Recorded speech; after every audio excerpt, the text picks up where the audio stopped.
This podcast is part of the Deluxe Edition Network. To find other great shows on the network, head over to deluxeeditionnetwork.com. That's deluxeeditionnetwork.com.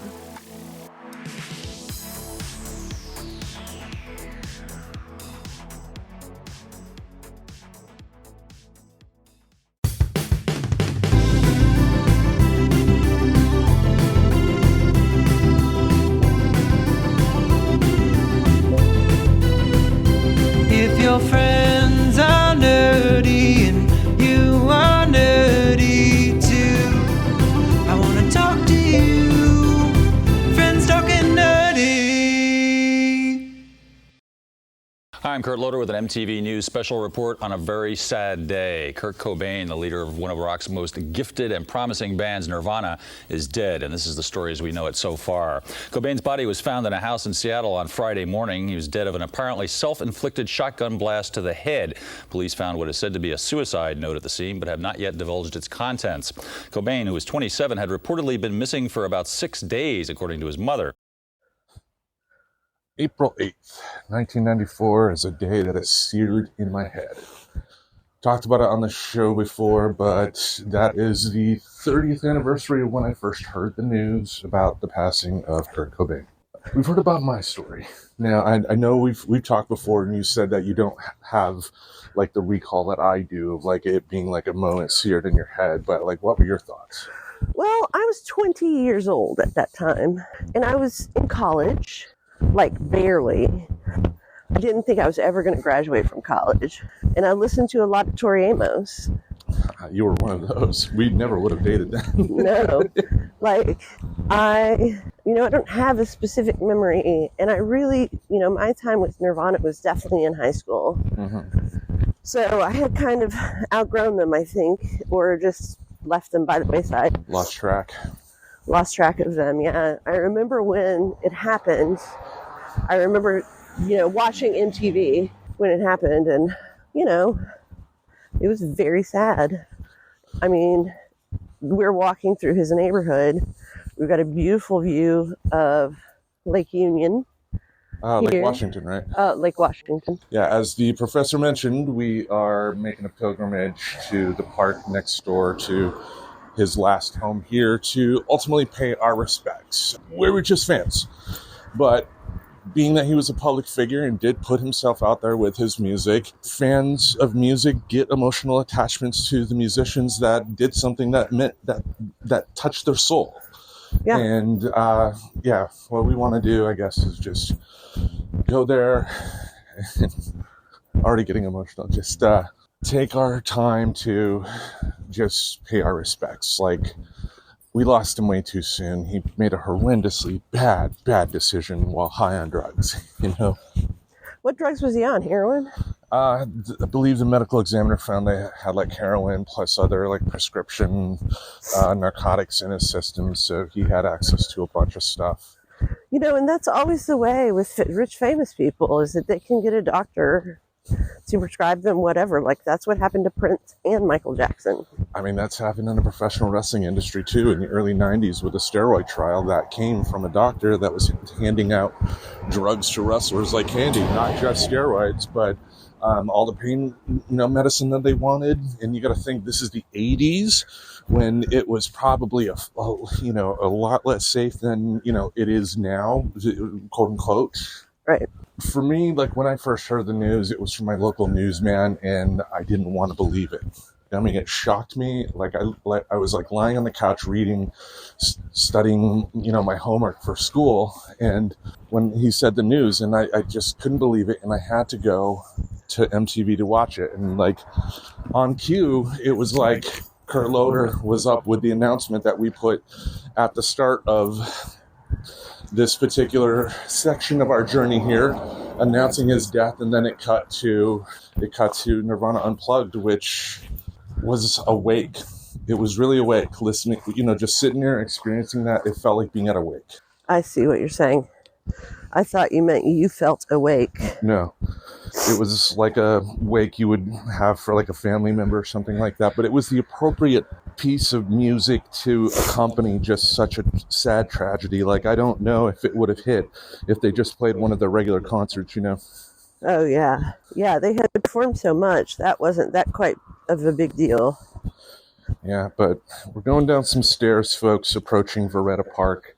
It doesn't look like there are many people there yet, but the bench has some stuff on it. Yes, it does. The bench has some stuff on A it. little memorial has been made. Yeah, we'll go check it out. We'll have some pictures of this on our social media post, but we're here. This park is so peaceful that there's a robin not more than maybe 15 feet away from us that's just chilling, eating, looking at us. We're weird humans. If we approach it, it'd go away, but this tribute here. People from all over the world have posted pictures of themselves. They've left notes.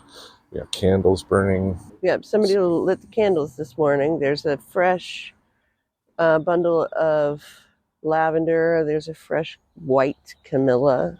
There's a lily. It's quite beautiful. And then there's some charcoal lighter and a Sharpie. I'm assuming then people leaving Sharpies is paying it forward to the next people that want to leave something of work, because people, and we did it the last time we were here, wrote something on the bench. I'm sure you can't even find where we wrote it. I don't even know where, but this is the bench, and people for the past 30 years have just kept on writing over it. Yeah. Form of therapy in a way. The garage where he did it was torn down shortly afterwards, but the house is still there. Any other thoughts? Oh, they're Kurt Cobain candles. They're kind of like the candles you would see in like Catholic homes or like Mexican food stores. Yep. But one is with Kurt Cobain. But it's a picture of Kurt Cobain's face with a skull. It's interesting. Right here, the second of tonight's 2 world premiere videos. It's from the Seattle band Nirvana and their second album, Nevermind. Here's the planet's first look at Smells Like Teen Spirit. April 17th, 1991, in front of the building the professor and I are looking at right now, the 1990s were born. It was a place called the OK Hotel, which did have a little pop up in the movie Singles, but it was also a concert venue. And Nirvana played here on April 17th, 1991, and played Smells Like Teen Spirit for the first time in public. This is so exciting to be here. And I mean, you look at the building, look at those transom windows. Like, that's a very classic thing that you might have at a venue. Like, all of these spaces are awesome. And it looks like a really old building. And now, to be clear, the original building itself was torn down in about 2001, 2002. I guess there was an earthquake here that caused some structural damage, and so they did tear it down and rebuilt it, but they did keep the same name. And did they leave the facade? Because this is a very old building. They might have. I mean, it could have been one of those deals to where, like, the shell of the building, the outside shell, may have been kept, but they, completely rebuilt it with metal and stuff inside. Yeah. The outside is definitely old. And these discs with the bolts? Yep. That is earthquake, that retrofitting. Nice. But it smells like Teen Spirit. I'm sure. Oh, yeah. We both have already talked about this in terms of we don't remember the first time we saw that video, but I do remember my first impressions. What were yours? Just that something new had happened. I was immediately drawn to it. I remember like standing 3 feet away from the television and just sort of staring at it. But I don't remember like when that was. Yeah. I mean, for me, like, I would love to say that at 15 years old, I saw that and was like, this is the greatest band in human history. And it wasn't like that. It wasn't like that for anybody apart from maybe some rock critics that, wrote for Rolling Stone. All I enjoyed from Nirvana was the fact that they were a palate cleanser in a lot of ways. Like, people don't understand it's not just hair metal, but there was a lot of music that just became way too polished. And Nirvana came in, kicked the door down with quote-unquote grungy video, with a brand new director that didn't have any sort of bona fides in the industry before. And they created a bit of history, and it started here. And there is concert footage of the event, and during it, you could tell that Kurt didn't even have the lyrics all set as of yet. But still playing that song, the audience was just like, holy shit. I mean, it's got such a great hook. And believe it or not, Down. you know where he got that from? Where? Boston. More Than a Feeling. Wow. He reworked. It wasn't a ripoff, but it was a reworking. But that it's like if you put the two together, I think you would kind of hear where the inspiration came from. But it's like you made a mashup. Pretty much. I mean, but that's kind of like what music is. When you are young, you are the sum of all your influences, and you're taking it and you're putting your own spin on it, and that's what he did. But this place is history, and it's also the future, because you can go in here from 9 to 5 during the week and get your psychic read. Well, yeah. Anyway. And they will tell you the future. I mean, for me, too, I guess what Nirvana signaled was that I had my own music. The bands that I was into before, when I was younger, a lot of them, like Aerosmith started when my mom was in her 20s and the 70s, and I still I enjoyed them then. I enjoy them now, but this was the first bit of music that was like, it's mine. Yeah, that our parents hated. Yeah, my mom did not like Nirvana. Yeah, they were like, there's something wrong with this. Yeah. Just like, the original rock and roll, it's just like every time music changes, it's the youth that adopts the new music. And then, the old people are passé because they don't understand the new music. Exactly. But, yeah, this is history, folks. And I'm glad we could share it with you. And we will have some pictures up on our social media that you can check out of this place. Absolutely. Nirvana are here, and you are a band that is also from Washington, but you're not from the, quote, Seattle area now, right? No, we live on the I-5 corridor. Kurt lives in Olympia, and I live in Tacoma. Because if you notice, it's like all these bands lately, with the Alice in Chains and the Soundgarden, everybody's like, oh, the big emerging Seattle rock scene. I mean, when you guys started, were you playing clubs with those bands? No, we were playing clubs with like Mudhoney and Tad. Fluid. Yeah, and we played a show with Soundgarden in Olympia, like out in this park during the day. It was really neat. So when you guys started, I mean, like the bands like that you mentioned before, part of the Sub Pop thing, right. You guys were kind of an underground, didn't start in the, let's say, quote, rock and roll clubs. You were kind of playing like for the college crowds and the underground scene first, right? Yeah. And then it just crossed over? Well, that's where we got our start. It's like we were listening to Black Flag and MDC, and we always were like into punk rock and stuff. And we just kind of fell into this Seattle thing with like all the bands that I mentioned before. Because the way they're categorizing it, they're calling it, part of this grunge sound. And now they've said, Nirvana is the newest band in this, I hate putting labels on things, but they're saying that you're the newest of the new grunge sound. Yeah, I'm starting to understand like what grunge is. It's like if you have heavy metal, it's like a lot of it's the same guitar sound. I think grunge has to do with the guitar sound. It does have kind of a fine title.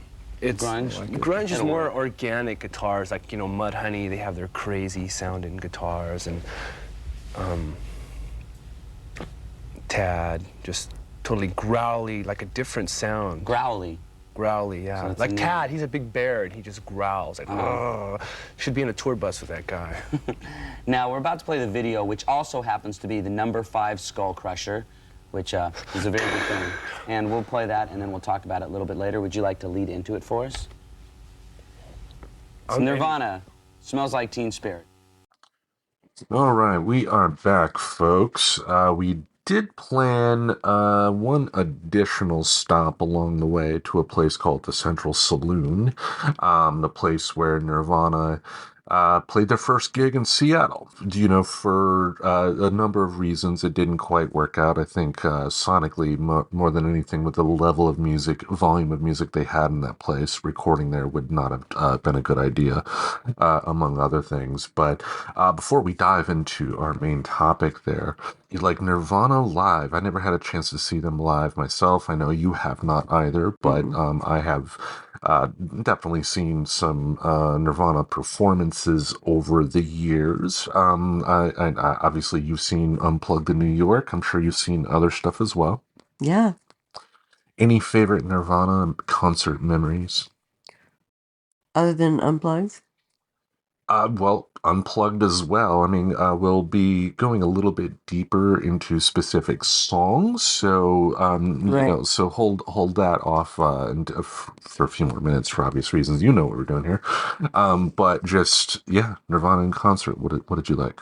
I wasn't really that familiar with their live work. I wouldn't have seen that. Well, and to be clear, like the times that I've seen Nirvana play in concert, we're talking like the 1992 MTV Video Music Awards. It was mostly stuff on MTV, like Nirvana, like New Year's. They had a New Year's concert that they played on January 1st, 94. That, was a regular concert for them. Also, too, they did play a quick concert that MTV was able to get some videos for when Smells Like Teen Spirit first came out because the demand for the band was so intense that MTV needed something.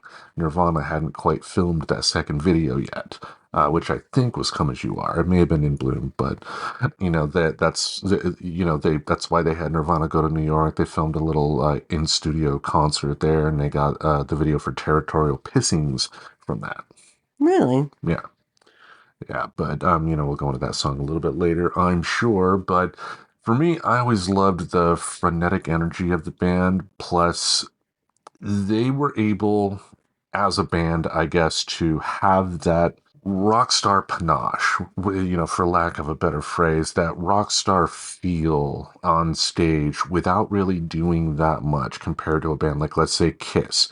Nirvana didn't need pyrotechnics. Nirvana didn't need special effects. Kurt Cobain didn't need to spit blood and breathe fire in order for you to have a good, successful concert. And like I've, talked about too, I think the big reason grunge ended up being as impactful as it was at that particular time was that I think people were tired of the show because it became just about the show, the performance, the look, and not about what you're actually giving to the audience, the music. Because when you have music, and we see it today, folks, when you have music that's created in executive committees and created to serve certain clientele and not coming from anybody's heart, people, there are going to be people that are going to like it. And I'm sure that there are songs that have been created in committees that I've enjoyed as well. I mean, like the 80s, folks. I mean, Aerosmith on their first big comeback, they were made by their record company to work with other songwriters as well. Now, as musicians, they took that as a positive challenge and ended up making some great hits, as well as "Dude Looks Like a Lady." But they were able to embrace that. Sure. I mean, I think the best things are things that are done with passion, and you don't have that when it's a passion for money is the passion that they have. It isn't a creative passion. Yeah, which is why I'm so disappointed in a group like Kiss. Like Kiss today, their quote unquote retirement should have had a lot more fanfare than it did.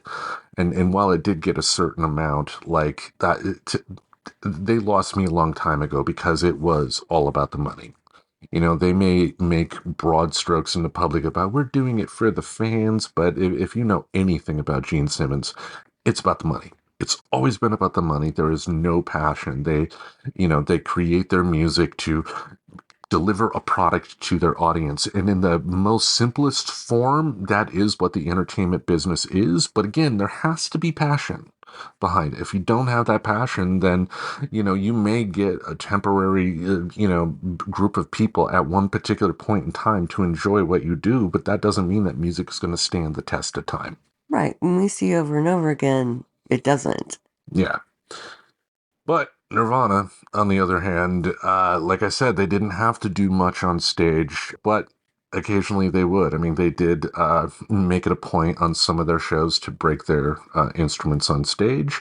But, according to Dave Grohl, the reason they ended up doing that was because they didn't want to do like a Bruce Springsteen type of set where they're on stage for 3 hours. They wanted to be out within an hour. So the best way to do that, break your instruments. You can't play if they don't work.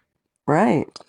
I But love it. Yeah, and then of course the infamous '92 MTV Video Music Awards, where I think I may put the link that I found on YouTube to this. Somebody actually has like the pre-show, the post-show, and the actual '92 MTV Video Music Awards with the commercials that they posted up on YouTube, and we watched a bit of it. Mm-hmm. But it was so interesting because of how weird it was. I mean, that was the debut of Howard Stern's Fart Man. You had Metallica winning awards. You had, Queen showing up, the remaining members of Queen, picking up an award or two, I remember. And, of course, Nirvana performed. They wanted to play Rape Me. MTV told them no. So what's the first thing Kurt Cobain does when he goes out there? He plays the first few chords of Rape Me on TV just to mess with them. Not the first time a music artist did that. Like, I think Elvis Costello, for instance, the first time he was on Saturday Night Live, he played a song, but then stopped at near the beginning and says, I don't want to play that song. I'm going to play this one. And he played Radio Radio, infamous bit of history there. But the funny part about the Nirvana 92 MTV Video Music Awards is that near the end of the song, Chris Novoselic's bass went out because you had multiple bands playing. They couldn't necessarily bring their equipment or whatever, so malfunctions happened. So what he wanted to do was do the classic throw your bass in the air really high and catch it and yeah, rock God type of deal. And he did, he's like about, I believe about as tall as me, if not maybe a little taller. And then he threw it up a good maybe 10 feet in the air and then it landed on his head. Mm. And then he stumbled over and then he's walking off stage, probably with a mild concussion at that point. Kurt didn't see it happen. All he saw was Chris leaving the stage early. So you see Kirk kicking Chris Novoselic in the ass live on stage because of that. Now, afterwards, Chris made it very clear that, once Kurt was aware of what happened, he apologized and everything. And, Chris understood that from Kurt's point of view at that particular time, blah, blah, blah. But, Sure. yeah, that was definitely infamous. And then, yeah, I mean, we'll get into some of the specific songs here in a moment. Like, MTV Unplugged was quite different for them. And it's one of those, like, what could have been moments, because in an interview with Michael Stipe was talking about that Kurt wanted Nirvana's sound to be more like that, to be more acoustic bass, have more strings added on, which would beg the question. I mean, because near the end of Nirvana's time, apparently Kurt was becoming dissatisfied with Dave Grohl's drumming.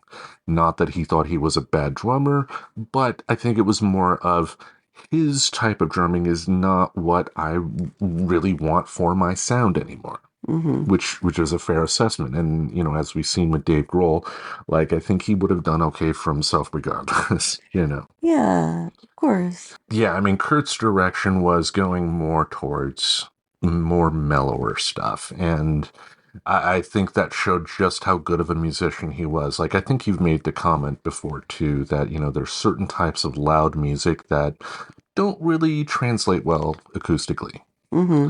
And, I think what Nirvana Unplugged ultimately showed to people was that there was a lot more to the band than just the loud, loud, loud. Yeah, that there was, a lot of musicianship. Yeah. Like, I believe, if I'm not mistaken, and I mean, there with the Montage of Heck documentary that came out a few years back, they actually released a Kurt Cobain album of lots of demos that he made. Like, a lot of his work at home, making his own personal demos, was just him and an acoustic. Yeah. Which, at the end of the day, to get the ball rolling for creating music, this is not the end of the world. I mean, you can create masterpieces with just that, and then, the more resources you have down the road in terms of other musicians, other types of instruments, then you can add more stuff to it later. Yeah, I mean, I'm sure that that's how symphonies are written, right? They're written one instrument at a time.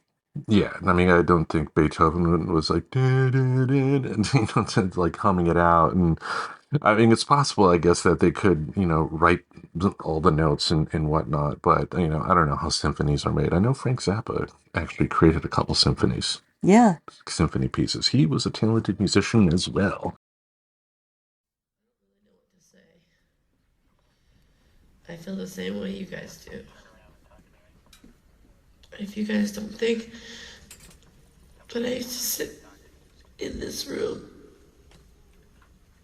when he played guitar and sang, I feel so honored to be near him. You're crazy. Anyway, he left a note. It's more like a letter to the fucking editor. I don't know what happened. I mean, it was gonna happen. But it could have happened when he was 40. He always said he was gonna outlive everybody and be 120. I'm not gonna read you all the note because it's none of the rest of your fucking business, but some of it is to you. I don't really think it takes away his dignity to read this, considering that it's addressed to most of you. He's such an asshole. I want you all to say asshole really loud.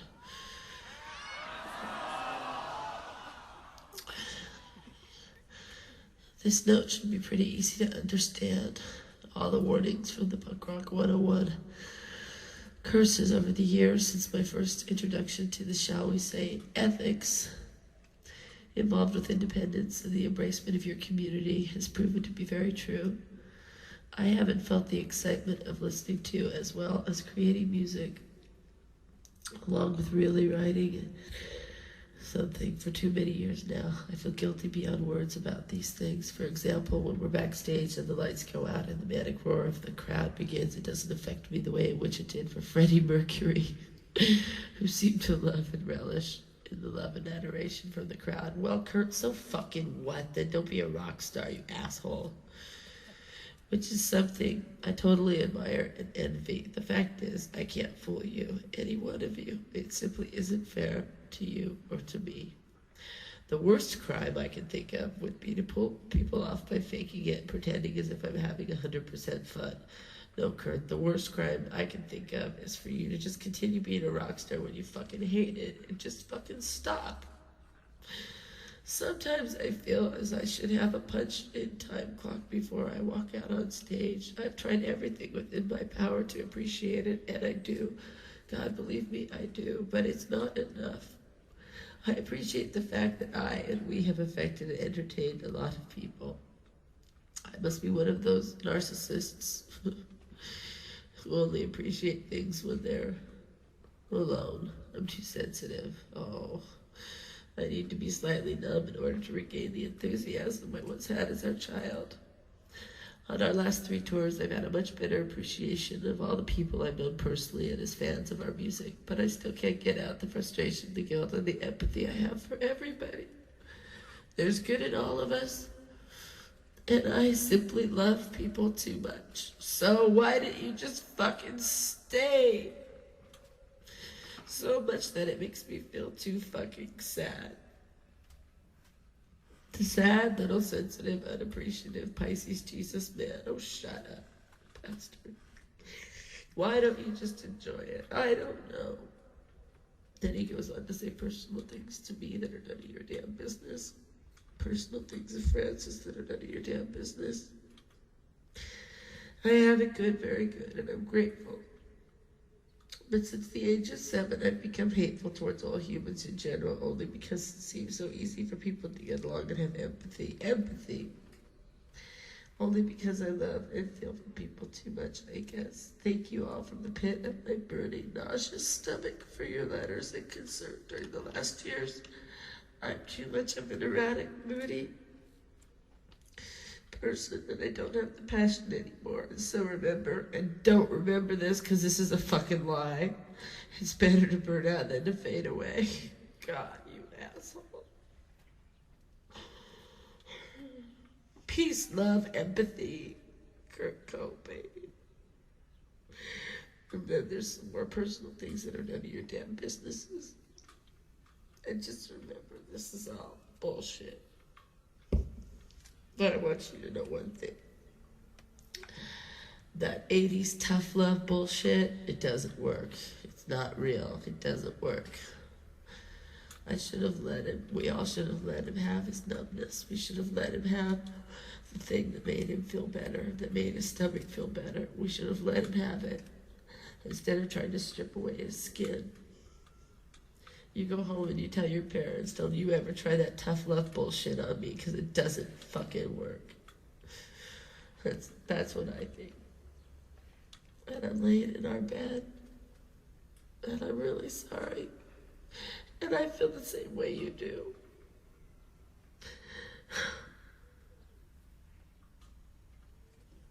I'm really sorry, you guys.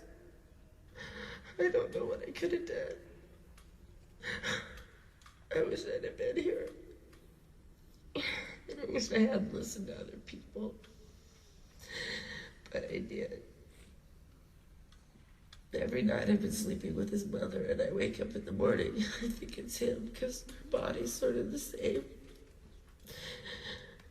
And I have to go now. Just tell him he's a fucker, okay? Just say, fucker, you're a fucker. And that you love it.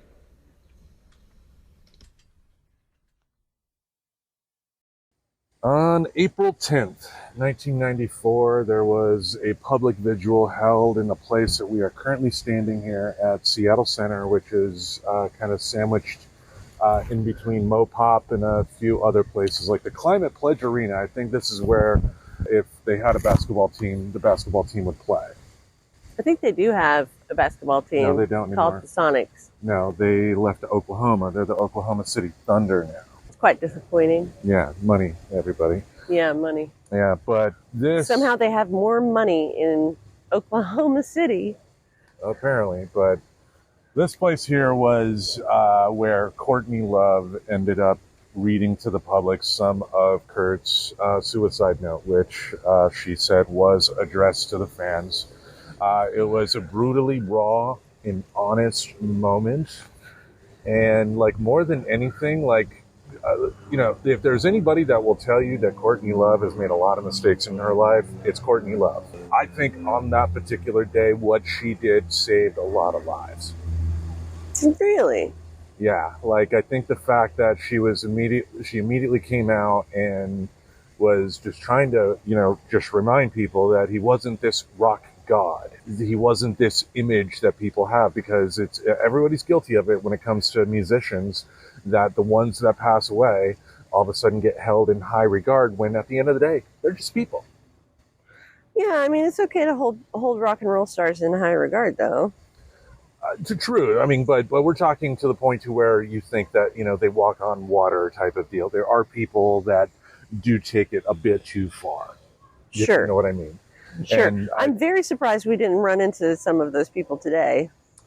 I mean, we did go pretty early, but the sun was up. But and it's also been 30 years too, so there is that. But like I said, I think Courtney Love definitely saved a lot of lives that day, and it's just sickening how she's been treated by people. Like, when Hole would go in concert, I don't know if they still do this, but apparently, at least in the early days, people would throw empty shotgun shells on stage to her, which So is shameful, just shameful and sickening. And there are conspiracy theories out that she had him killed or whatnot, which, if you just think a little logically, Kurt still has family. His mother's still alive. His father's still alive. Last I checked, his sister's still alive. If they suspected anything, I think they would have been the ones to push for further investigations. And they have come out and said he died the way he did, as the story has been told from day one. So it was a couple of days before they found his body after he had died. Yeah, April 5th is the day that was determined by the medical examiner. So, how accurate that is, I don't know. I think medical examiners are pretty good at that. So, I think, I mean, I don't know how they went about determining it, but like I said, the body was discovered on April 8th. It was an electrician that was visiting the house, saw the body, ended up calling a radio station first and stating, "Your hero's dead." Something along those lines. I'm not quite sure, but he called a radio station first before he called the police. He should be in jail. Jail of public opinion or something like that. Tarred and feathered and sent to Oklahoma with the basketball team. I don't know. But yeah, man. What a dick. Yeah. I bet it was so freaky for Courtney to realize that he had been there for 4 days and she didn't know. where he was. Yeah. He had disappeared and gone to rehab in LA. After an intervention that she said did not go well. Yeah. And he went there, and apparently, if I'm not mistaken, he saw a famous person on the plane that had been there as well, and they talked about people that jumped the wall of that particular place, and he ended up doing that too. And unfortunately, Courtney was not able to cancel Kurt's credit cards fast enough. Right, because she didn't realize what had happened, I'd say. And he went directly to the airport and boarded a flight for Seattle. He did, and apparently Duff McKagan on that flight to Seattle was on the same plane. Duff McKagan is I believe the bass player or the rhythm guitar player for Guns N' Roses. And even though Guns N' Roses and Nirvana had a bit of a feud, Duff and Kurt actually had a decent conversation. But, hindsight being 2020, Duff was like, I kind of could sense something was up. And it's one of those deals like, you wish you could do more, but, Duff, as far as friendship to Kurt Cobain, was like mild acquaintance at best. Right. And it's like, what can you do? But I still remember sitting at home watching the vigil live on TV and hearing Courtney, read the note and everything. And it was moving. I bet it was. And quite sad to watch. First question is, what do you think of artists who do charge anywhere between $50 to $75 for tickets? There are people who charges that much money. Who does Apparently. that? Madonna. How much does? do we charge a ticket, John? Yeah, but that's like a burlesque show. It's a big production, isn't it? 27? 12? You can speak. Is that 12 or 21? 17 to 18 bucks a ticket? Wow. Madonna charges $50. Apparently. 50 to 75. Madonna wears fur too. Did you know that? Yeah. We were talking about, boy, we should charge $25 and really milk it. Yeah, really take them for all they got. If they want to come, let's see how bad they really want to see the band play. So, 17. We charge $17. So what? Fugazi's playing tonight. They're charging $5. So how does that make you feel? Weak, exploitive. Yep. See, they go from 5 to 6 to 7 to 8. Pretty soon, it's all over, man. Well, there's inflation. What with the Ticketmaster charge and. So what do you think of the price you charge for your concert? Is the next question. 17 to 18. What do we think of it? I guess we make enough money. God, if we had to pay for every show we played on tour, never mind. I don't know. Production costs are so astronomical. It's amazing. You got to pay all these people, and the band always gets it in the end. The band has to pay for everything. That's we make the least amount of money. How much do you see of the? This says $30 you charge for one ticket, but let's say $17 or $18 you charge for one ticket. John? We don't even know. John? 25%? Is that after your cost? And then. Cool. So say if it's $20, we see $5 of the $20. And that's, then you have to pay for the cost of touring with that. Interesting.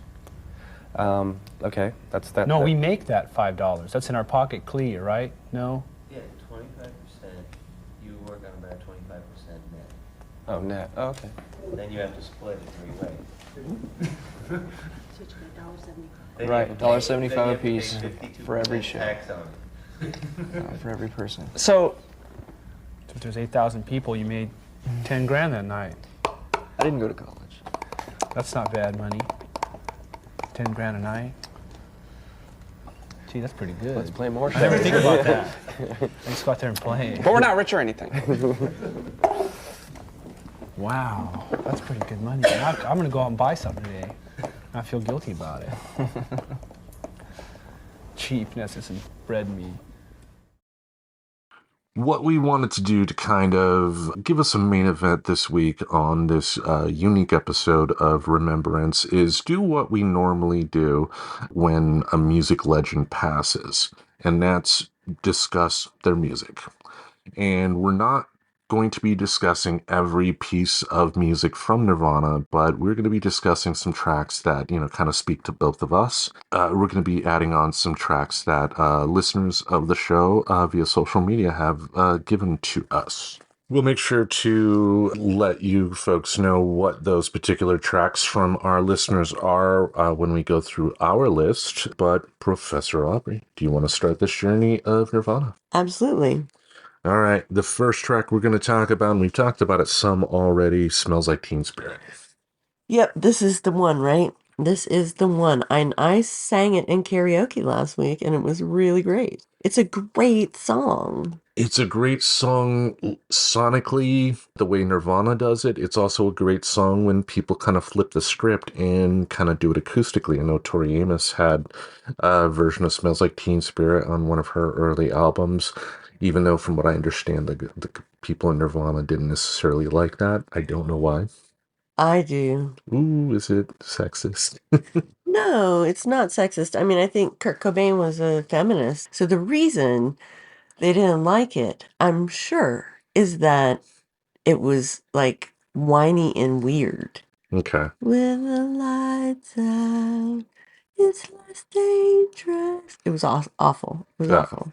Also, with the Black Widow movie, they have a different version of Smells Like Teen Spirit at the start, too. A woman singing it kind of in that slow way. I don't think it was the Tori Amos version, but I sort of enjoyed that. Now, enjoyed it in the sense of hearing it when the movie was playing, great. Not in the sense of, I need to find out who this artist is so I can go out and have this on my own. Right. Let's be clear. But the fact that you could have successful, kind of a cappella or, acoustic type cover of this and have it work speaks to the power of the song. Yeah, absolutely. And the video itself, I mean, again, we've talked about it a little bit before, but like, Kurt was inspired by like a couple, like Rock and Roll High School, and there's an early Matt Damon film. The name it escapes me right now, but the name is irrelevant, really. The idea, though, that he wanted was, in both those movies, it was situations where teenagers essentially like took over their school and destroyed things. Mm-hmm. And that's the mood that he was able to successfully capture in the video, and just easily one of the best music videos ever made. This is the rock and roll's answer to Thriller, and it didn't need to be a 17-minute movie to do so. No, right. Exactly. Yeah. And it was by, an unknown director. Yeah, the guy's still working today. In fact, I believe in 2010 it was, when Michael Bay's production company was buying up the rights to classic horror movie franchises and doing reboots. They did a reboot of A Nightmare on Elm Street, and the director of the Smells Like Teen Spirit video directed that movie, and it bombed. Did any of those reboots do well? The Texas Chainsaw Massacre one did. I mean, the thing with horror movies is that generally you can have a horror movie on a smaller budget, so there's less risk involved. You can shoot if you shot it for under 20 million and it made 40 million, everything's golden. Right, you made 20 million. Yeah. Anyway, how about we go on to our next song? Let's do it. By the way, obviously, Smells Like Teen Spirit came from their album Nevermind, but the next song here, when they had multiple versions of a particular song, it kind of shows different meanings to it, if that's an awkward way of putting it, but I wanted to put About a Girl, one of the tracks from their album Bleach, but I also included their version that they did for MTV Unplugged. Mm-hmm. I think at the end of this episode you will hear our attempt at About a Girl, and I think it went pretty well. Sure. Well, considering it's like pretty well in the sense of you can recognize that it was a song we were playing, right. Not just noise. Yeah, no, I mean, I was very impressed with your guitar playing. Like it was great to hear on electric guitar, us playing guitar. Yes. That it was, but this song here kind of showcases the beauty of what Kurt did. I mean, I think Dave Grohl in interviews has talked about how Kurt tried to keep the songwriting process simple. Most of the chords that, he used are going to be like simple chords that don't necessarily involve bar chords or most importantly, power chords. What are power chords? It's the same finger shape you would make on a fretboard for, like, say, the G chord, for instance, but if you bring it further down the fret, it's technically a different note, but it's still the same finger shape. So you can essentially not move your fingers, have to move your fingers from like a G shape to a C or back. You could just go up and down the fret with the same thing. And he kind of did that with About a Girl. And, again, shows the beauty of his songwriting here, because he didn't have to be intricate. He didn't have to play every single note on that guitar in order to convey the, emotions he wanted to. And one of his best and one of his earliest. Any thoughts on About a Girl? I mean, it's a great song. Love it. And if I'm not mistaken, too, he was a huge Beatles fan. And this was kind of him channeling his Beatles fan energy and making a Nirvana version of a Beatles song, if that makes sense.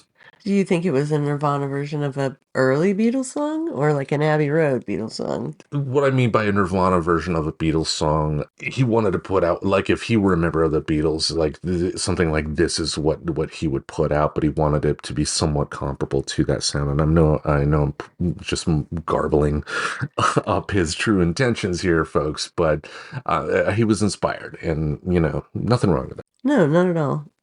It sounds like a very interesting story to try to unravel. We'll get to the bottom of it someday, folks. Someday. All right, how about I go on to the next one here, and we're going to go back to Nevermind with In Bloom. One of the big hits from that particular album, and the video is great because it's kind of set in like an Ed Sullivan show type of format, but the host, the guy who calls them Nirvana, is Doug Llewellyn from the People's Court. No, it's not. Yes, it is. Oh my goodness. The court reporter from the 80s version of the People's Court was the guy who introduced Nirvana, and that video was great because it was one of the few times where you could see Kurt actually having fun and trying to do something funny. And for people that are fans of Dave Grohl now, that was like the earliest instance of that goofy, nice guy vibe that Dave Grohl has. The guy who can be, super silly and whatnot, but is still likable by everybody. Definitely one of my favorite Nirvana songs. Yeah, definitely one of my favorites as well. Yeah, any particular thoughts? Beyond what you've said already? I don't know. All of these songs are just so great. Their catalog is so limited. He didn't have time to write that many songs. Yeah, and while there are still stuff like demos out there, and it's possible with a demo, as we've learned from the Beatles, that it could theoretically happen to where Dave and Chris could get together at some later point and do something. And as long as it's in the vein of what the Beatles did, and we're talking just one or just a few tracks at most that they do this and not try and do a whole album, I'd fully support that. But, I also, too, like, the time where he was successful enough as an artist to where he could get regular, like, studio time or something like that wasn't that long. Right. No, it wasn't that long at all. Yeah. So, I mean, he would probably have, he had a ton of home recordings, but that also depended on the technology he had access to at that particular time. If he just had a traditional tape recorder that you and I had access to that could still record audio, it would record the audio great, but that doesn't necessarily mean it would translate to something that would be usable in a studio, setting. Right. You need at least 8 tracks.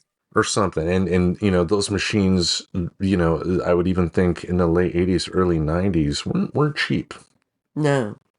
I mean, we're lucky today because, even with a, $300-400 computer, you can get some software to, be able to, like, what we're doing on the show now would have cost us thousands of dollars in the 90s. Right. So there is a democratization of creativity that we have available now, but didn't have it back then. And, I think in terms of like future Nirvana stuff, I don't know if we're necessarily going to hear anything apart from, maybe some outtakes here and there. But all right, shall I go on? Certainly. All right, we are going to talk about a song from their In Utero album. Overall, because of what happened, that's the album that it was really hard for me to listen to from from first song to last, because, it's one of those hindsight being 2020 deals. You could see his pain, but that doesn't mean there aren't good songs on there that I do enjoy. One of them being Heart Shaped Box. Sure, such a great song. Yeah, he intentionally wrote that and kind of focused the whole album as a way to try and repel some people. He didn't want the fair weather fans that he felt came aboard. And maybe that's too harsh to say. I think he didn't want to be the world's biggest band. He wanted to be a band that could play like a 5,000 seat theater, and make a good, comfortable living that way. He kind of failed in that attempt with what he tried to do with In Utero, because it just made the band bigger. Yeah. People were on board. They wanted that something different, because that something different was still very much honest. Nirvana didn't have to put on costumes to get up on stage. They just did their thing. And we were starved of that for so many years musically because of that MTV image. Yeah, I mean, when you think about the sort of moshing that happens in the Smells Like Teen Spirit video, it's very visceral, really. It really is just based off of emotions, and you didn't have too many moshing videos, unless it was like Headbangers Ball, but not many people were up late Saturday nights like me. I mean, really, it's post-punk to some extent. Yeah, Nirvana is not metal. I mean, just because they're a loud rock band doesn't make them metal. And I'm sure they did have metal influences, but I think they would easily be the first to tell you that, their influence was punk. Dave Grohl left a punk band to join another punk band in Nirvana. Nirvana was a punk band. Yeah, and so they just portrayed that in everything they did. But the in utero was supposed to be a little bit different, but people liked the difference, Yeah, because of the honesty, I think. All right, let's go on to the next one here. I can play this riff on guitar from Nevermind, Come As You Are. Yes. They actually stole that riff from a band called Killing Joke. Really? Yeah, that do. If I played you that Killing Joke song, you would go, "Yeah, he did." It was a situation in like the band, the Killing Joke, was interviewed about it, and they thought, they had a case to where they could have brought them to court, but they felt that by bringing Nirvana to court over that particular issue, even though they would have been in the right in a court of public opinion, they would have been looked at as bad. Yeah, which is appropriate. Well, I don't think in a perfect world, they would have been able to say, hey, you took that from us, because there is a difference between, because when it comes to music, there are really only so many different ways you can make music, to the point to where things are going to overlap over time. And, as we talked about earlier with Smells Like Teen Spirit, Kurt was influenced by Boston's More Than a Feeling, but didn't just copy the same song and then put his own words over it. He changed the chord progression around, and I'm just throwing out chords here. I'm not saying these are the chords to Nevermind, but instead of like a G, C, and D, he could have done a G, D, and C. Sure. Yeah, type of deal. And that would change it up, but still kind of keeping it the way you wanted. So, but Come As You Are video was amazing, even though there was a sad backstory to that. The reason they had Kurt kind of hidden for most of the video behind like the water effects is that sadly he showed up day of filming high on heroin. Oh. So there was only so much he could do. And, knowing that going in makes you kind of sad watching that video, but just the music. Like, my God, this is an anthem. Yeah. Yeah. Yeah, really good. All right.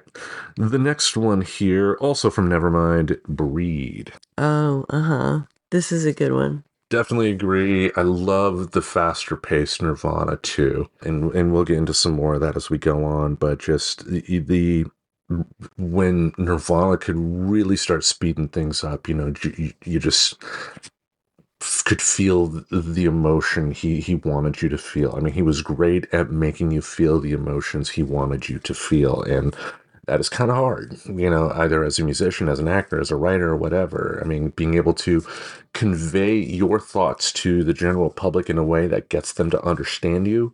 Like if, there was a way to do that, and you could teach that to other people, you would be a billionaire. But overall, pretty solid song. This is not one of their like iconic anthems.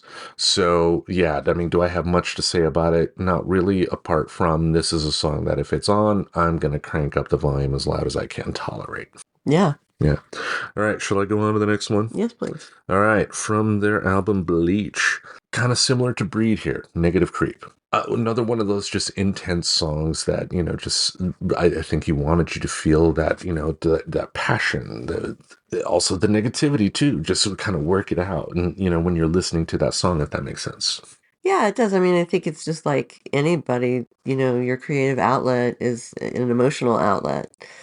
And so it doesn't surprise, of course, that Kurt reflected his feelings about society and the people in it in his work. All right, move on to the next one here from Nevermind, another one of their big anthem songs, Lithium. Yeah. The video was just, concert footage, kind of mixed around to kind of coincide with the song. But any song that has the chorus that just goes, yeah, yeah, just screaming that at the top of your lungs. Like I spoke about it before, when I talked about how like this was the music that was like, this is mine. Having, at that young age, it does kind of evoke that feeling of at that young age of like, yeah, this is my type of deal. This is my life, blah, blah, blah. But also too, with the title of the particular song, Lithium, mental health drugs in the 90s weren't exactly as talked about as openly as they are today. No, and lithium was particularly a sort of dirty secret drug because it was used to treat bipolar disorder, which in the 90s was, considered pretty close to schizophrenia. My dad has that. And, he definitely had his issues over the years, let's put it that way.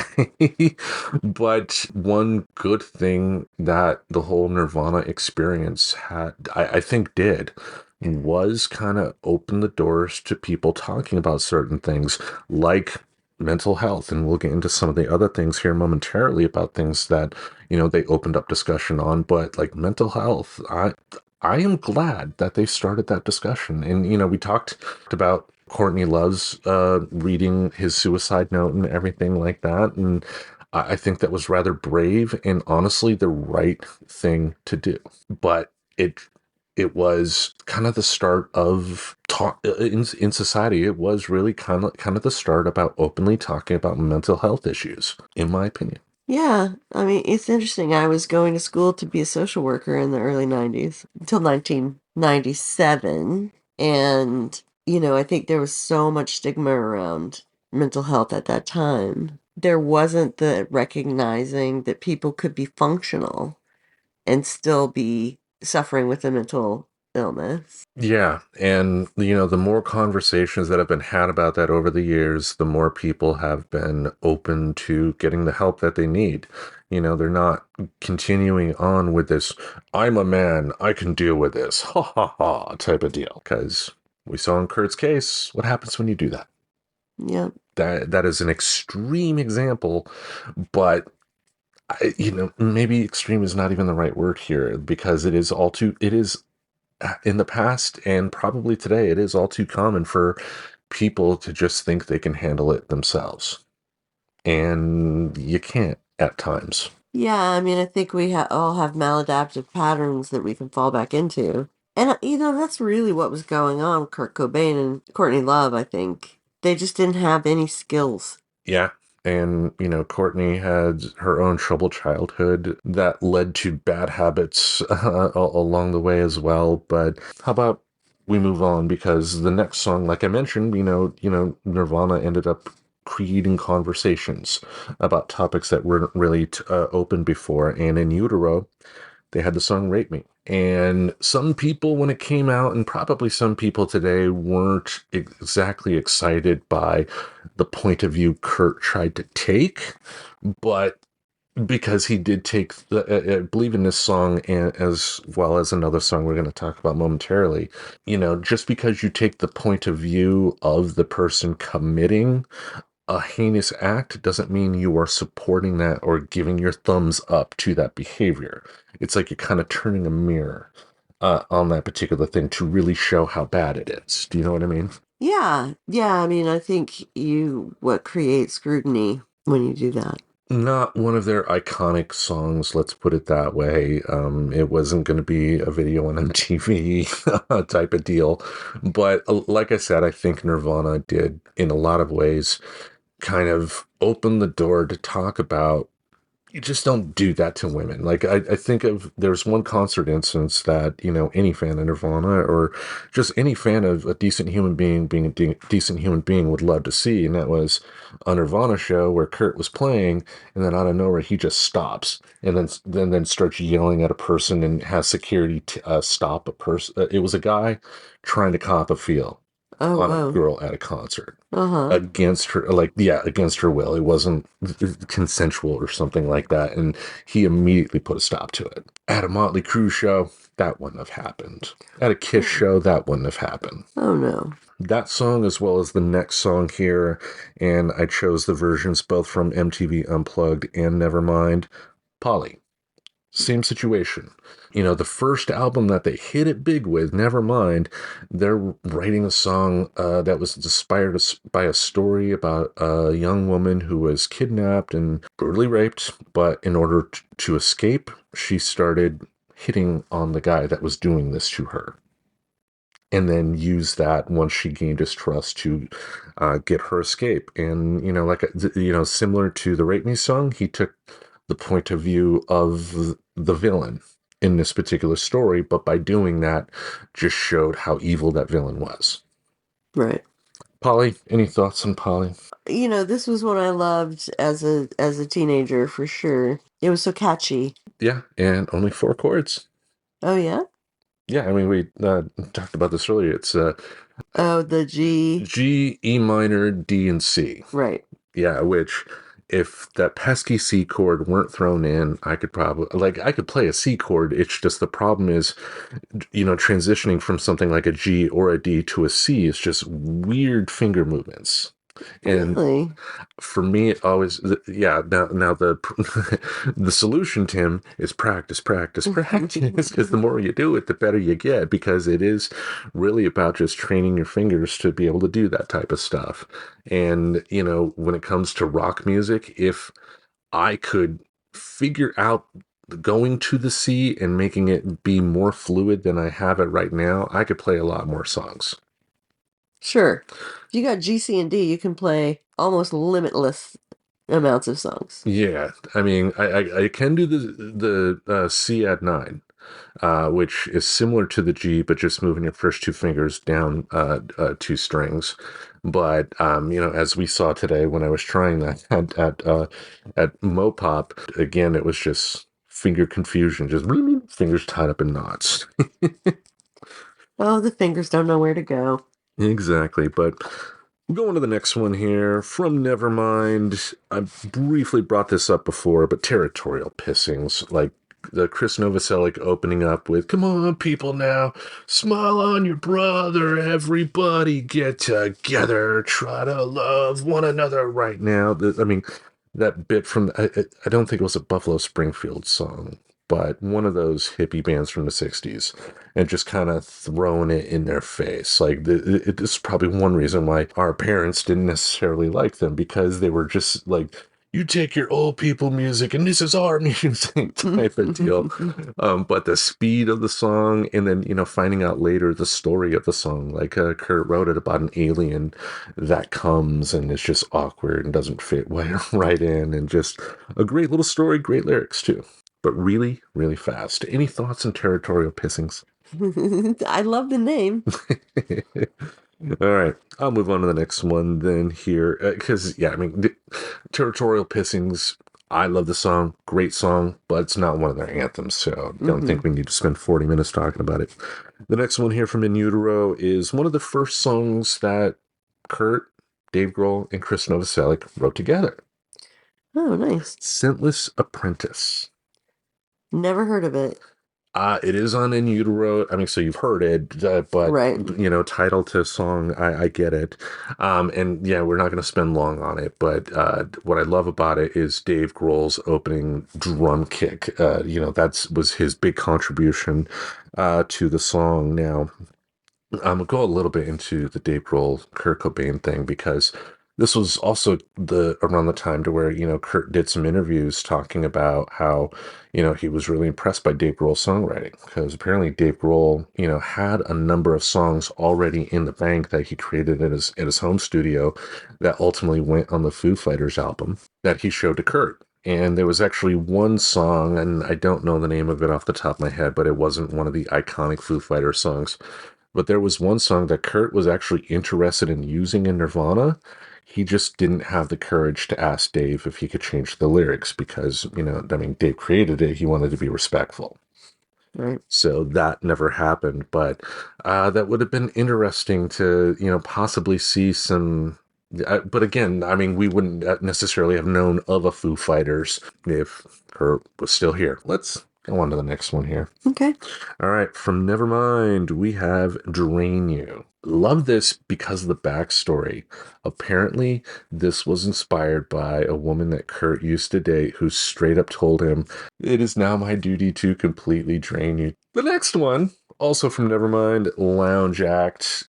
Not one of their iconic songs, but one I love. I mean, the Nevermind album, as you could probably tell from the track listing at home, folks, which you can find in the link in the show description.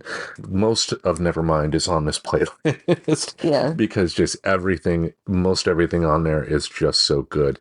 The only thing I really never gotten into was the Endless Nameless. For streaming services, you don't get why people fell in love with it in the first place, because what do I mean by that? When music was mainly put out on CDs, on occasion you would have bands after the very last listed track have like a really long space and then have secret track. Yeah, a secret track, and Endless Nameless was a secret track. Oh. Yeah, and you don't get that when you listen to the album in a streaming service. But Lounge Act, not much to say other than just really, really fun song. Yeah. Do you have anything you want to say about it, or should we go on to the next one? Let's go on to the next one. All right. Let's wrap this up. No, I'm not saying No, but there's a lot. There's a lot of them. There is a lot. Yeah, we're about halfway there. The next one here, MTV Unplugged. Jesus doesn't want me for a sunbeam. This was one of the odd collection of songs that they sang on that show, but it worked. It's like, I'm glad they didn't attempt to do their own acoustic version of something like Smells Like Teen Spirit or make it just all the greatest hits. They went really obscure in a lot of ways, and this being one of them. And just, I believe it is an old hymn. They did the version of that similar to a band called the Vaselines that Kurt was a big fan of, did it. And, that's another thing to commend Kurt for. The more famous he got, he did his absolute best to try to, signal boost, smaller bands to try to, get them some attention that he felt they deserved. That's so great because, he just so quickly moved from being that person to being the person that could give people breaks. Like, from the person who needed a break to the person who's going to give other people a break. Like, in what? Like an instant, really. Yeah, like... as soon as that video hit MTV. Like, yeah, I mean, like, the Meat Puppets didn't go on to be like, 100 million album sellers. I think they did sell a few albums after, the Nirvana Unplugged debuted on TV and was also released as an album. Yeah. And I'm sure with the sales of that particular album, including one today by a certain Professor Aubrey, a little bit of money is going to be getting into their pocket that way. Yeah. And, that's all because of Kurt, because, like, yeah, there are plenty of people that do make it big and then just don't care about anybody but themselves.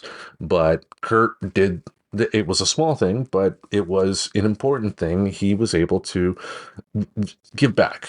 Mm-hmm. Yeah. All right. Any other thoughts on Jesus Doesn't Want Me for a Sunbeam? No. Okay.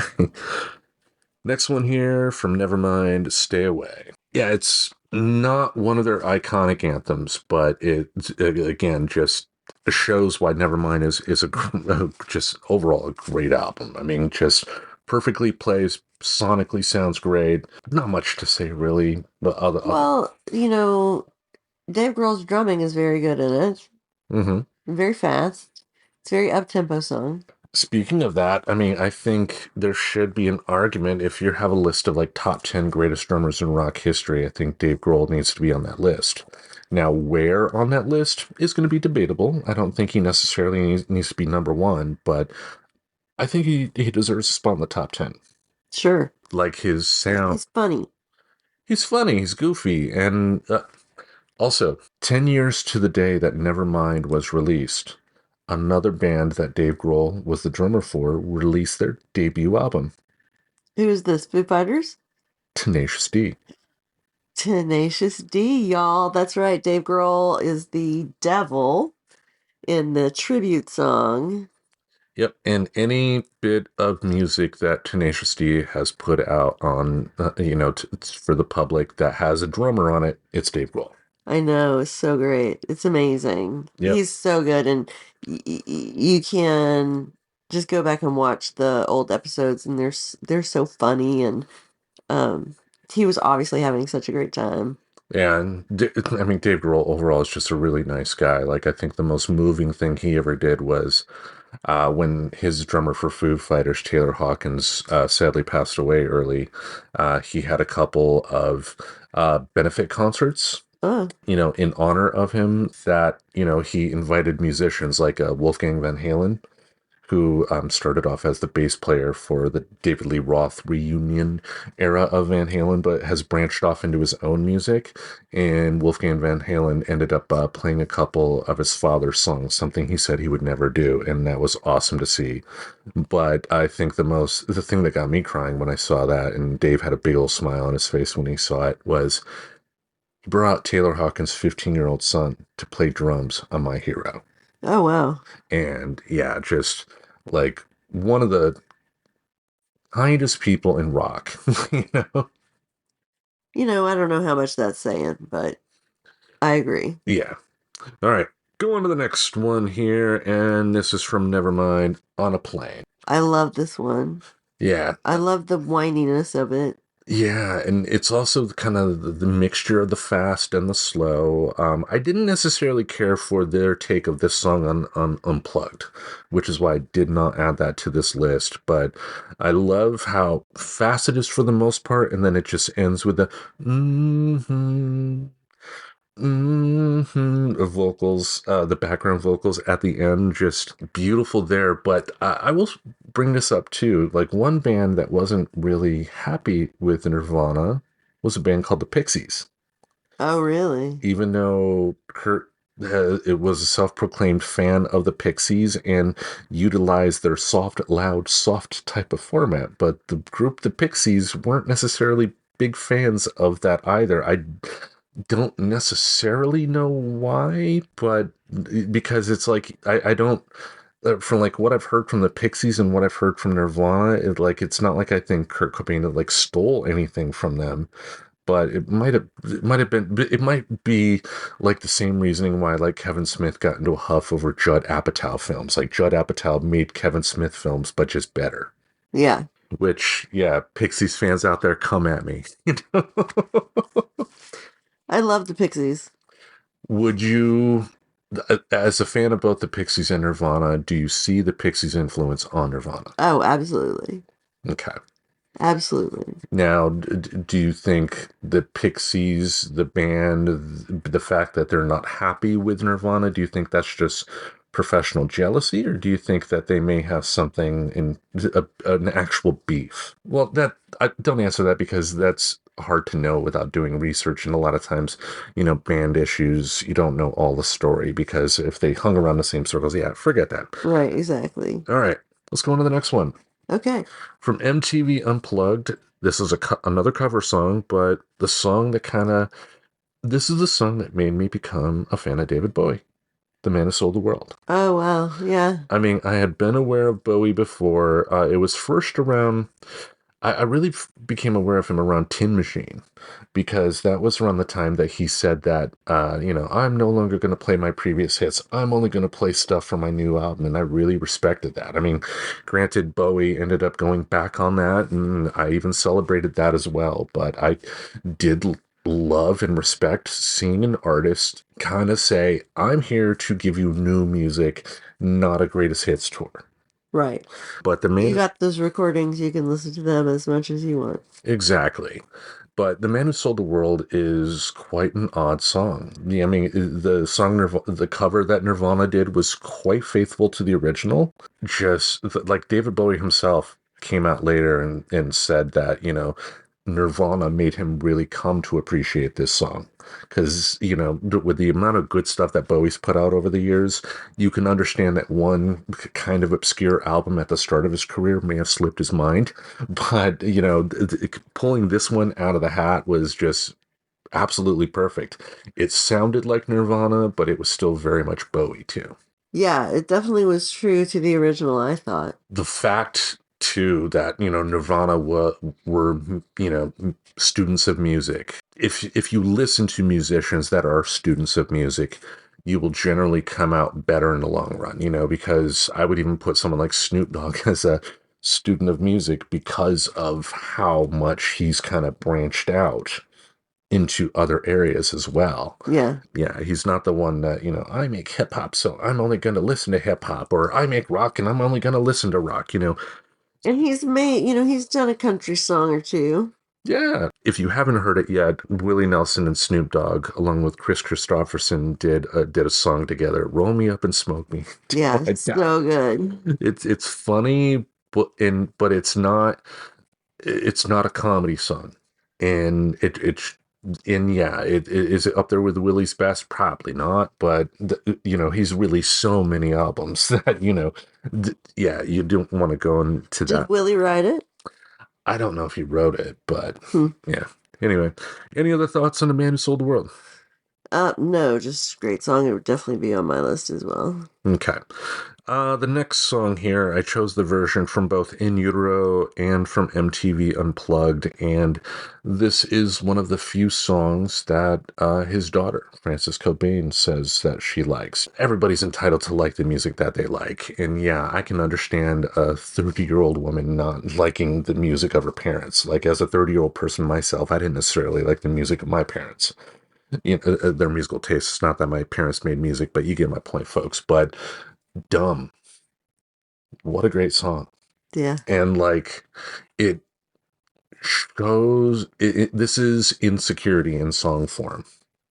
Yeah. All those negative thoughts you have in your head of, I think I'm dumb, I'm ugly, I'm this, I'm that, when you're trying to traverse your way through everyday life, wow, this captured it in 2 minutes and 32 seconds. Yep. At least on the In Utero version. But I think, if anything, too, I would actually prefer the unplugged version to this. Interesting. But that's like stating I like chocolate cake and not vanilla cake. I mean, they're both cake. They're good. But what are your thoughts on Dumb? That, I think, appealed to me as a misfit, as an outsider. The exact thing that you're saying, where you see yourself in this really twisted way. And I think when you're a child and when you're an adolescent, when you're a young adult, you see yourself in really critical ways that I think as I've gotten older, I've just become more and more accepting of myself. When I was a teenager and heard that song, that's what came up for me. And that's the mark of a good artist. I mean, being able to take your experiences in life and how you deal with things and express them in a way that other people go, yes. All right. The next one here, I actually learned something from this song yesterday from you. Really? Yes. I included both the versions from In Utero and Nirvana Unplugged. Pennyroyal Tea. Why don't you tell the folks what you told me about Pennyroyal Tea? Well, pennyroyal is a plant, and if you drink the tea of it, it's supposed to cause an abortion if you're pregnant. So it's been used for probably millennia to prevent unwanted pregnancy.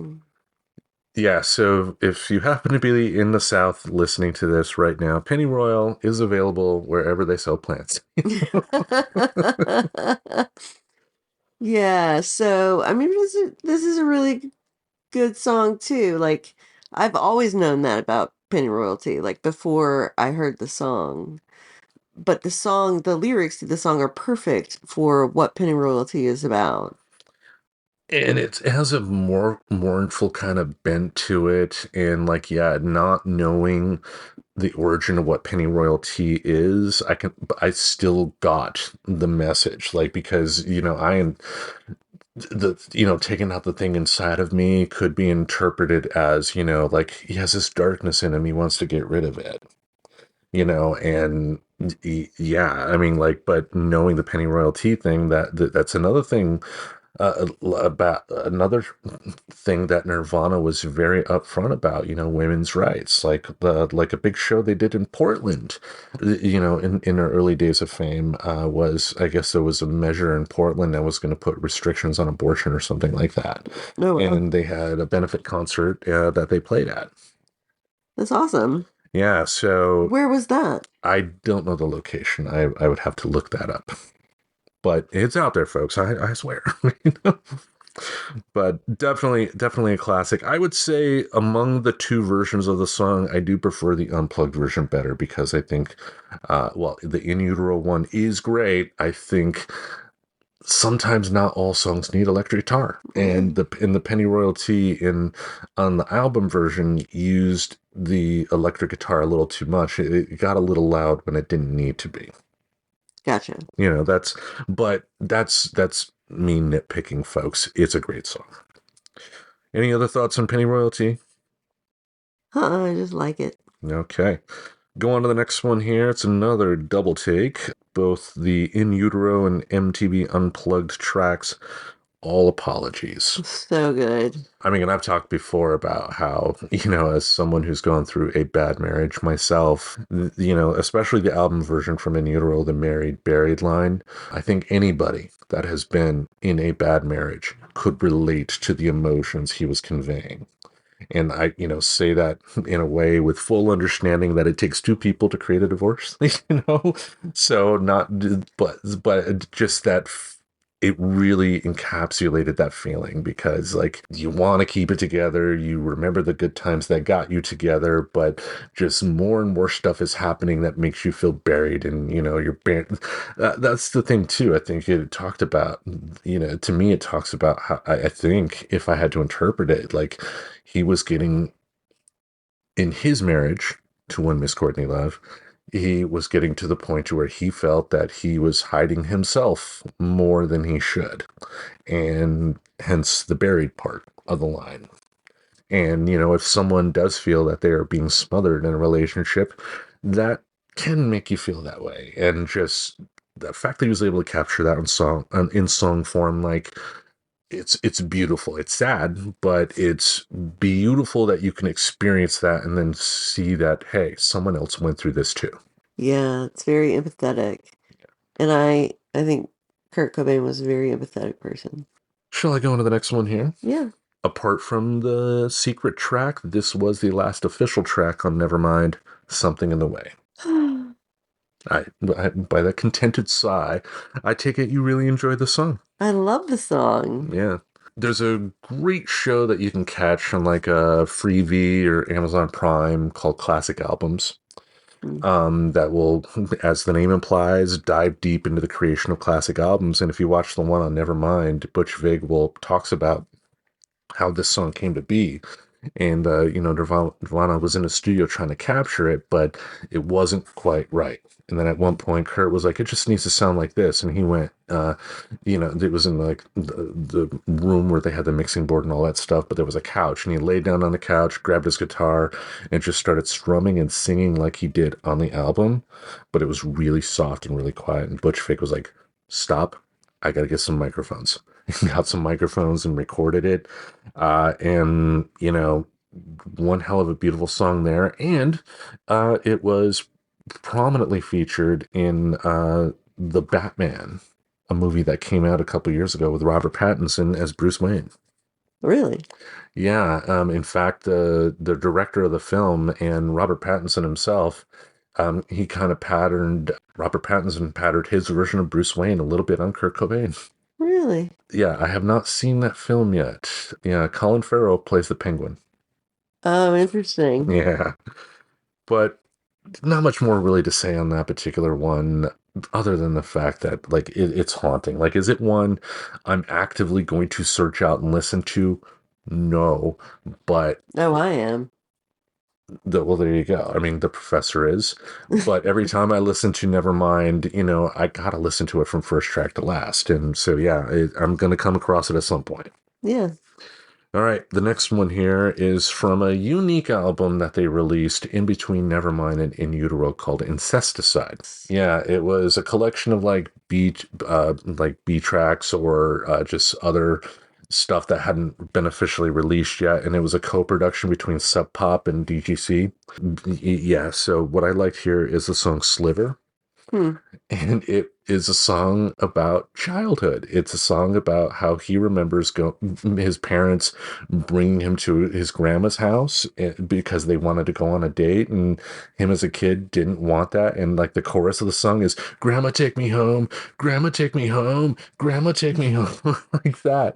And like, but he captures that lost emotion that kids feel at that particular time. Like, I remember as a young kid, when my mother would be out of the house for an extended period, how I would end up being sad like that. And it's just like, I want my mommy, I want my mommy. But he captured that "I want my mommy" look in a great song that's like a little over 2 minutes long. He was, that was his speciality. Just able to really, even though the lyrics themselves didn't really come out and say it a lot of the times in terms of what he was talking about, because he was a little cryptic with his lyrics, it was the whole package that really showed the emotions, how he used his voice, how he played his guitar, stuff like that. We're almost to the end here. We got a couple more. This next song, was released on the Nirvana Greatest Hits album that came out in the early 2000s. It had been in the vault for the longest time, though Courtney Love, when Hole did MTV Unplugged at one point, did her own version of this song. This was the last song that Nirvana ever recorded in the studio, and that's "You Know You're Right." And this was also a song he wrote about one Miss Courtney Love. And if Kurt had remained, like, Courtney Love herself has come out in the interviews. Like, I'm not trying to knock Courtney here. I think I've, made it very clear that while I would not condone the mistakes she's made in her life, and she's made a lot, I think she's also done a lot of great things and doesn't deserve the shit that she's had to deal with from some of Kurt's fans. In an interview one time, she said that if Kurt had lived, that they would have probably have gotten a divorce, but she would have found him his next wife. And I love the honesty in that answer, because I think it shows that she understood that their personalities together, especially with drugs thrown into the mix, just was not healthy. And you know what? I do commend people that can be that honest and that self-reflective as well. Yeah, this kind of shows his pain, and that is the chorus of the song, pain, him screaming pain over and over again. Nobody in rock there weren't many people in rock that could convey emotions like he could. No. Yeah. Any thoughts on this particular song? I like it, if I'm not mistaken, wasn't the other day when I played it for you the first time you heard it? Or... I think so, yeah. Yeah. What'd you think? I liked it. Yeah. Yeah, sure, it was good. Has a good beat and you can dance to it. Yeah, baby. Yeah. Definitely one you should check out, and it is on our playlist, but we'll go to the last choice that we made here. And this is from MTV Unplugged. It is the song that closed the show, and the song that, I saw multiple times on repeat on that April 8th, 1994 day when I first heard the news. That's the Leadbelly song, which was also... based on folk songs, rich history, and you can go into that a little further here. Where did you sleep last night? Yeah, definitely. It's an old traditional song. A lot of the old traditional songs actually came from Europe originally, particularly the British Isles, where ballads were a way of communicating across time. And they came to the States and they were sung in the South and changed by the people who lived in the South, like Leadbelly. Yep. And, that tradition, went past Leadbelly to the point to where, in the late 50s, early 60s, you had one Mr. Robert Zimmerman, and it kind of take that ball and do his own thing from there. And it shows, like, on the one hand, yeah, like, I think, if a person wrote a song that becomes popular, they should be able to financially, be successful from it. But, on the other hand, if we're talking songs of a certain age, if you're talking a 200-year-old song, change some lyrics, change it up, speed up the tempo, slow down the tempo, add in a few extra notes, whatever the hell you want to do. You can do your own interpretation, because that's what music has always really been, taking the old songs and putting your new spin on it.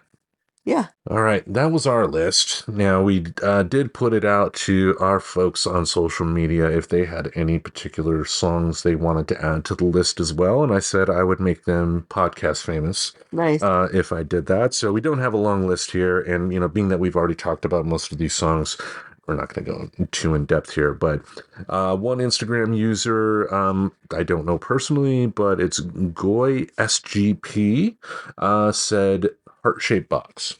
Yeah. That was one of her favorites, and we've talked about that one. Definitely a classic.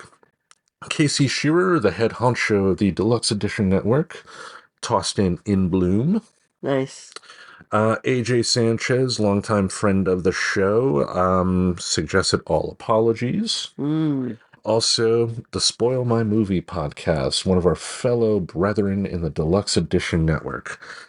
They recommended a few Nirvana songs here to be added to the list. Polly, Stay Away, Scentless Apprentice, Aneurysm, and Verse, Chorus, Verse. So, some that we didn't have. Exactly.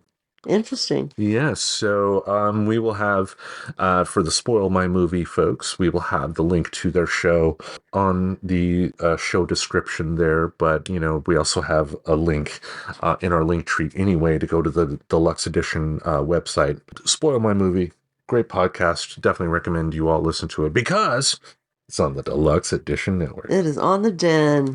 Yes, but Nirvana had, in their short time in the public eye, made quite the impact. And in a lot of ways, they were our Beatles. For the type of impact that they made, it was comparable to what the Beatles accomplished in the 60s. You think? Not like down the board per se, to be clear. It's not like a straight, one-to-one type of comparison, but just how much they were able to change the culture, not just in music, but like in fashion, in talking about, stuff before. Like the Beatles opened the door to, like look at what John Lennon did with his anti-war activism. Yeah. Like not too many pop artists were doing that in the 60s. No. And so I think that there are definitely some comparisons between the two, and especially too, like think about how our parents' generation, like my mother, when she would talk about first seeing the Beatles on Ed Sullivan, just smile on her face, glowing. And every person who of that age who saw, the Beatles first on the Ed Sullivan show all have that same expression, like, I remember, but they have the big smile on their face. And, I think for our generation, it's where were you when you first saw Smells Like Teen Spirit? Yeah. It had that same impact that the Beatles showing up on Ed Sullivan did in a lot of ways. Yeah, I agree with you. And had they continued, they would have had I just think they would have been really successful. I think they would have maybe worked out, or Kurt maybe would have been a solo artist, and Foo Fighters would have formed, and, some of the things that did happen would happen again. Yeah. But I'd like to think there's a reality in which they stayed together and made a lot more music. Or at the very least, did what George Harrison recommended in the Get Back documentary for the Beatles. Like they take a couple years to do their own solo work, and then they take a couple years to do band work with the main group. It would have been nice to see that, but you can do a lot of speculation as to what could have potentially happened. Like I brought up earlier, like if Kurt was going the more acoustic way, then yeah, maybe Dave Grohl wouldn't have been a good fit. Doesn't mean he's a bad drummer, but if he's the type of guy who's pounding holes through his drum kit and you want to do soft acoustic stuff with strings, because speaking of Unplugged, I do remember interviews that they did for Unplugged, and Dave Grohl talked about how hard it was to play soft, because that was like the first time he used brushes instead of drumsticks. And can be used as like moving stuff around as well. Mm-hmm. Indeed, but they have quite the catalog, folks. If you haven't guessed, this episode has been brought by neural nostalgia and parasocial relationships. Yep. Yep. So, any other thoughts on Nirvana? Just what a great band. It's been great to spend a day or two thinking about Kurt and the band and revisiting that part of our lives, I think. Yeah, I agree. But we got one more stop along this road. Does this make you a little sad then? Yeah, well, I mean, I didn't have a dad. That's horrible, and I wouldn't wish that upon anybody. But I also wouldn't change the dynamic of anything in my life because it's informed the person I am, and I really like the person I am. But she did have the sadness of the loss of her dad that we got to witness, that she doesn't remember. Mm-hmm. So we would kind of fill her in on him, not in a sad way. Yeah. Sort of like, and anytime she had questions and wanted to hear stories or, so we got to kind of introduce her to who he was. Yes. But still. The real Kurt that we knew, the personal Kurt. We end our journey at the beginning. At the beginning of Kurt's ascendancy to fame. And that is the apartment he lived in Olympia, Washington, where one night a member of the band Bikini Kills wrote on his apartment wall, "Kurt smells like teen spirit." And the rest is history from there. It's been an emotional couple of days in a lot of ways, but more than anything, I think the level of creativity that he had when he was living at this place is a level of creativity that people should channel as much as they can, because he had no idea what the future was going to hold for him. He had no idea that he had just written a song that was going to speak to so many people and be considered one of the greatest rock and roll songs ever made. And, he did it in a small town. It's a small town. I mean, Grand Rapids is considered big compared to Olympia. Really? Yeah. I mean, yeah. It's got big buildings and stuff. It's got bigger buildings, yeah. Your thoughts on our journey? Well, it has been that. It has certainly been that. We started really at the end, and we're ending at the beginning, as you say. Yeah. I relate more to this Kurt Cobain, who was struggling, who didn't have any money, who lived his art, like that's all he wanted to do. And yeah, he was plucked from obscurity because of the value and brilliance of what he did. And more than anything too, I think his story should be, whether you like Nirvana or not, his story should be an inspiration for everybody to just pursue your dreams. There's no guarantee that, your dreams, whether it be to be a rock star or to be the best named painter in the world, house painter, it's like there's no guarantee that those dreams will make you fabulously rich, but why not pursue your dreams? Like if he had lived in this apartment for the rest of his natural life and didn't go on the journey that he did, I think he still would have been happy. Struggling, of course. I mean, because when it comes to, having, your employment be through creative endeavors, money isn't always steady. No, it usually isn't. Yeah, I mean, usually with something like a band, you'll have like months where you have like big payouts, and then months where, it's kind of kind of mellow, and you got to be able to figure out how to function on all that. But, he had, even though he wasn't the most extroverted person in the world, he definitely had a good support system, whether it be Chris Novoselic or Dave Grohl, who lived here with him, and among other people. He lived in this house with the girlfriend he had before he met Courtney. And so she was a support, and she was also in the documentary Montage of Heck. Mm-hmm. But yeah, just keep on pursuing your dreams. But before we end up wrapping things up, I do want to read what his daughter wrote on Instagram. And, it brought me to tears when I read it. And I know you said the same thing. Yeah, absolutely. It was just so beautifully written. And she's obviously been through so much, she's gotten so much help. Yeah. That she seems to have processed all of this and come out in a good place of empathy for her father. If anything, like as a parent myself, this is one of those moments to where if this were my kid, I would be really proud of her. But you can find her on Instagram at The Space Witch, public account. It's open to everybody to access and see, so I have no problem reading this. She wrote, 30 years ago, my dad's life ended. The second and third photo capture the last time we were together while he was still alive. His mom, Wendy, would often press my hands to her cheeks and say with a lulling sadness, "You have his hands." She would breathe them in as if it were her only chance to hold him just a little bit closer, frozen in time. I hope she's holding his hands wherever they are. In the last 30 years, my ideas around loss have been in a continuous state of metamorphosizing. The biggest lesson learned through grieving for almost as long as I've been conscious is that it serves a purpose. The duality of life and death, pain and joy, yin and yang, need to exist alongside each other, or none of this would have any meaning. It is the impermanent nature of human existence which throws us into the depths of our most authentic lives. As it turns out, there is no greater motivation for leaning into loving awareness than knowing everything ends. I wish I could have known my dad. I wish I knew the cadence of his voice, how he liked his coffee, or the way it felt to be tucked in after a bedtime story. I always wondered if he would have caught tadpoles with me during the muggy Washington summers, or if he smelled of Camel Lights and strawberry Nesquik, his favorites, I've been told.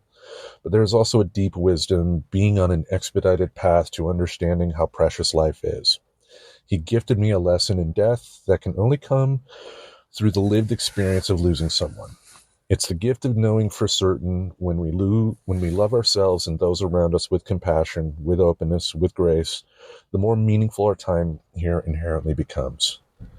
Kurt wrote me a letter before I was born. The last line of it reads, "Wherever you go or wherever I go, I will always be with you." He kept his promise because he is present in so many ways.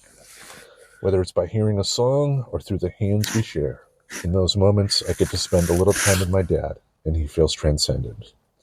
To anyone who has wondered what it would have looked like to live alongside the people they have lost, I'm holding you in my thoughts today. The meaning of our grief is the same. Beautiful words. Beautiful words. And yeah, he will be missed. He will be missed, but I also think of Dr. McCoy's line from Star Trek II, The Wrath of Khan, at the end of the movie. And, I'm paraphrasing here, but he's not really dead, so long as we remember him. Sure. I think it's a beautiful sentiment that she wished that everyone who has lost someone would know what it felt like to be with them. Well, and kind of like her mother, too. I mean, she, at the end, acknowledged the fact that, just because she is the daughter of a famous person, that, her life experience is really no different than someone else's. When you lose someone, it hurts. And, you gotta find ways to process. And I think he would really be proud of her. Oh, yeah. Oh, yeah. Because he never got to that point of accepting and letting go that it sounds like she has gotten to.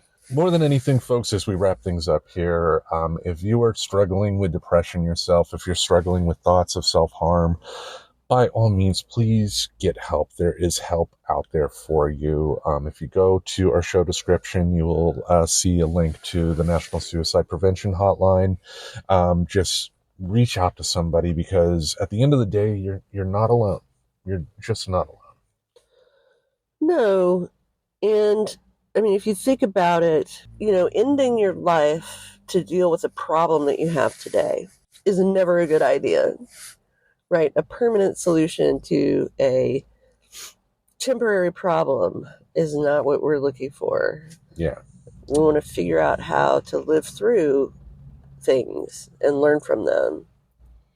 That's life. And I think, like I said, this is the Kurt I want to remember, the Kurt that embraced creativity. And as we wrap things up, I want you all to take a listen to a creative endeavor the professor and I did. It's the debut medley from the Friends Talking Nerdy experience. That's right.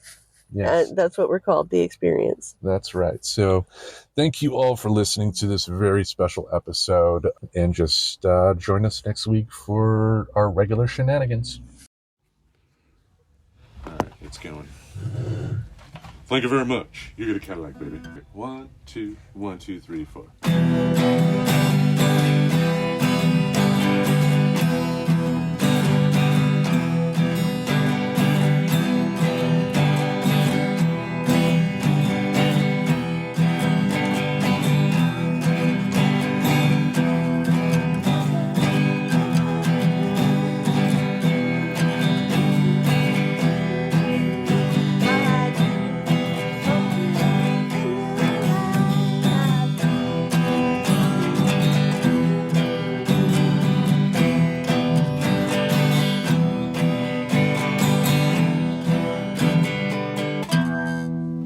Subscribe to Friends Talking Nerdy on YouTube Music, Apple Podcasts, Spotify, or wherever you listen to podcasts.